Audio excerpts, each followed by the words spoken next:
where we're going to be going. Navajo oral history reports the coyote wavered for moments.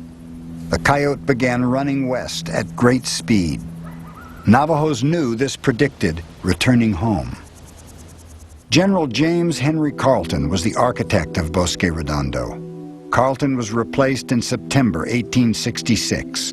He came under fire from federal policymakers, from politicians in Washington, D.C., came under fire from politicians within New Mexico and local residents. Also, the human disaster of Bosque Redondo escalated the call to end the Bosque Redondo experiment and to end Carleton's command of the Department of New Mexico. Kit Carson was 56 years old in 1866. Carson left the military when the New Mexico Volunteers disbanded. He attained the rank of Brigadier General. Kit Carson moved his family to Boggsville, near Fort Lyon, Colorado. The Carsons shared a small house by the Purgatory River. Josefa Carson never fully recovered from childbirth. She died on April 27, 1868.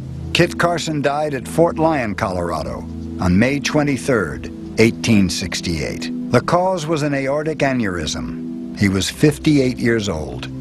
Kit Carson and Josefa were buried by the Purgatory River.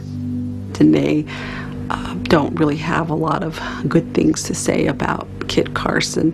They see Kit Carson as the person who was responsible for the senseless slaughter of over 2,500 Navajo men, women, and children, and that he was completely uncompassionate when he conducted his burn and scourge policy. He completely humiliated and brutalized the Navajo people when he burned their hogans, slaughtered their livestock, destroyed their cornfields, and so that brought about the final military defeat of the Navajo people. And to this day, we haven't forgotten it. The circumstances were forced upon him. I don't believe that he was a man who went out and sought to kill American Indians. I think that's a terrible distortion of this man's life. But as many frontiersmen in the 19th century did, he resorted to violence as a tool to defend himself and also to advance the cause of his allies and of his nation when called upon. Reports to Congress were critical of conditions at Bosque Redondo. A peace commission was established in 1867. It was led by Civil War veteran General William Tecumseh Sherman and Colonel Samuel F. Tappan. This commission would decide the fate of Navajos at Bosque Redondo. Sherman found terrible conditions. Expenses were out of control. Sherman and the Peace Commission met with Navajo leaders in May 1868.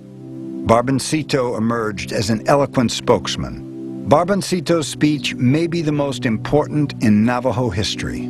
I hope to God you will not ask me to go to any other country except my own.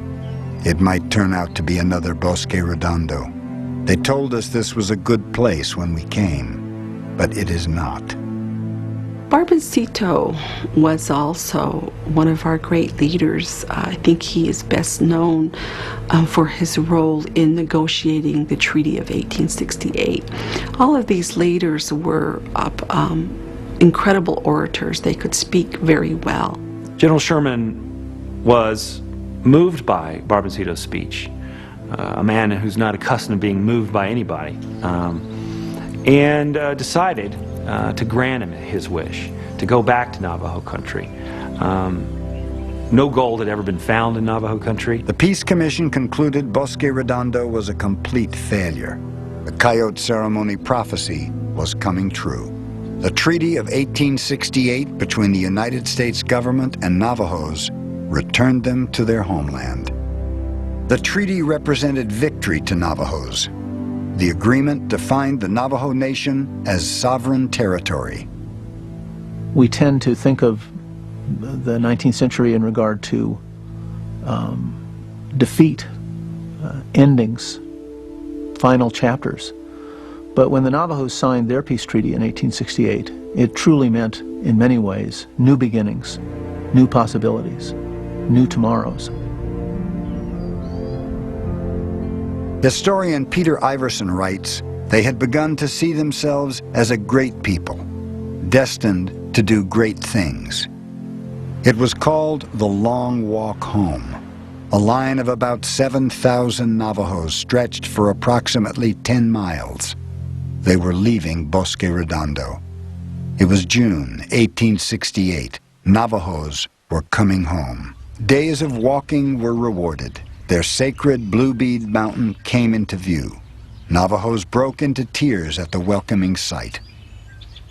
They said a lot of people they saw that, and what they did is that they kneeled down and kissed the earth, that they were going home. When they saw that mountain, the peaks, people cried because, they were coming close to their